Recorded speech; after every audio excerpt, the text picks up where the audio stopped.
Using artificial intelligence can feel like magic. You type a prompt and your answer instantly, effortlessly appears. But the magic is an illusion. This one prompt uses roughly 10 times more energy than a standard search. Pull back the curtain and you discover vast warehouses of computers with a voracious appetite for energy, water, and raw minerals. New data centers are fueling a $1 trillion industrial revolution. This is the biggest infrastructure project in history. All of this, quite literally, scars the Earth. Right now, AI's environmental impacts are growing and the consequences are hitting home.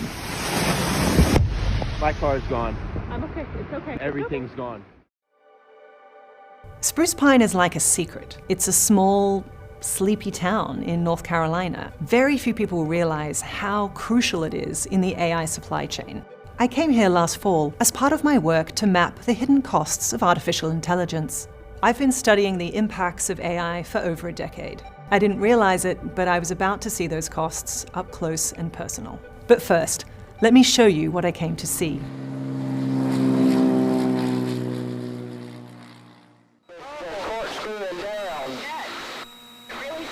Below us is the world's main source of high-purity quartz. So that's the limit. That is the limit, correct. As much as 90% of the world's supply of this crucial mineral comes from this 5-square-mile quarry. Those bags, unprocessed, is worth $500,000. This is what it looks like before it's mined. This is pegmatite that I picked up in Spruce Pine. It was formed in a rare deposit about 300 million years ago. So what has this ancient rock got to do with AI? First, the quartz from these rocks is shipped east to China and Taiwan. The purity and heat resistance makes it essential in producing this, a semiconductor microchip.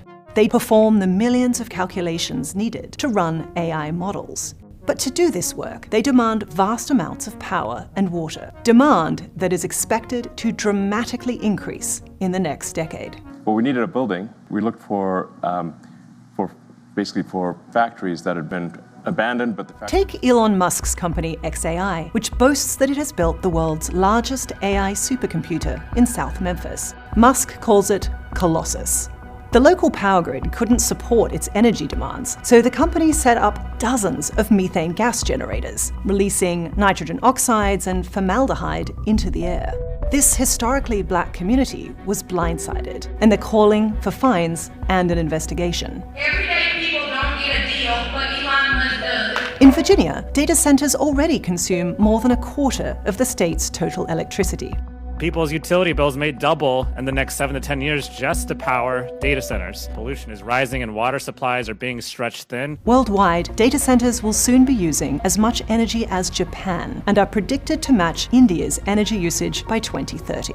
It's like adding a whole new industrial nation onto the grid. But instead of limiting the environmental impacts, this is happening. Stargate, put that name down in your books. They're a new American company that will invest $500 billion at least in AI infrastructure in the United States. Just days after he pulled the United States out of the Paris Climate Agreement, President Trump announced plans to build sprawling AI data centers across the country. The fact that we get to do this in the United States is I think, wonderful. OpenAI's new data center, codenamed Project Ludicrous, is being built right now in Texas.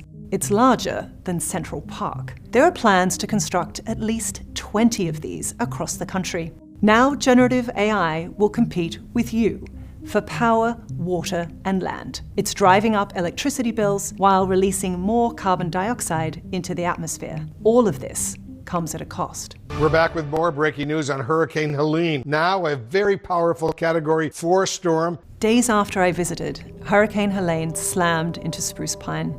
The deadliest US hurricane since Katrina, it killed more than 200 people in the region. The plane that I'd flown in over the mines just a few days earlier, destroyed. The North Toe River, poisoned with sewage, oil, and mining runoff. People had lost everything.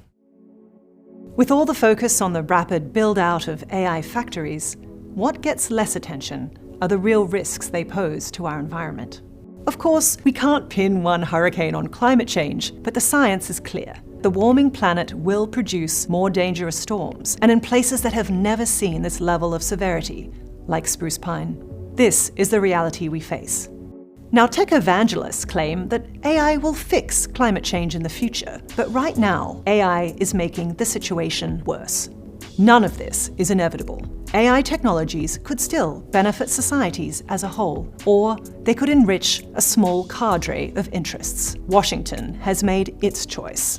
It will be up to local communities to take up a grassroots fight to protect their land, air, and water, because technological progress that isn't sustainable isn't really progress.